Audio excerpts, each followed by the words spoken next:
आज मैं आप सबको एक कथा सुनाता हूं। एक दिन प्रातः एक व्यापारी अपने घर से निकला। घर से निकलते ही एक बिल्ली ने उस व्यापारी का मार्ग काट दी। व्यापारी घबरा गया। वो फिर से घर लौट गया और शुभ घड़ी की प्रतीक्षा करने लगा। और जब वो पुनः अपने घर से निकला तब वो वाहन जा चुका था जिससे राजा तक पहुंचकर उसे भेंट देनी थी। राजा को भेंट नहीं मिली। राजा क्रोधित हो गए। राजा ने उस व्यापारी का व्यापार बंद करवा दिया। इस कारण व्यापारी क्रोधित होकर घर पर अपनी पत्नी से लड़ बैठा।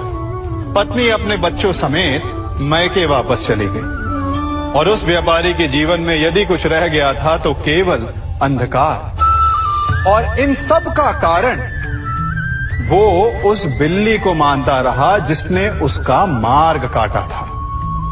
ऐसा ही एक दूसरा व्यापारी राजा को भेंट देने निकला और उस व्यापारी का मार्ग भी एक बिल्ली ने काट दिया।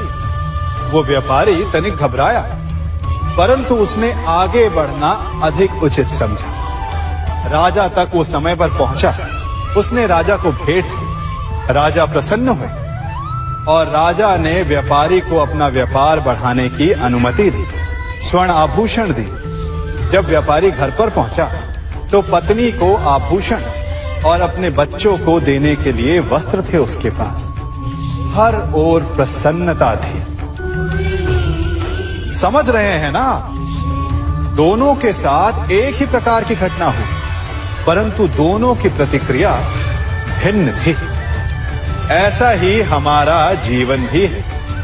हमारे जीवन में प्रारब्ध का अपना स्थान है, परंतु उससे कई अधिक महत्वपूर्ण हमारी प्रतिक्रिया, हमारे सोच का प्रभाव है। क्योंकि यही हमारे जीवन को आकार देते हैं। इसलिए अपनी सोच को सकारात्मक रखिए। आपका जीवन सदैव आनंदमय रहेगा।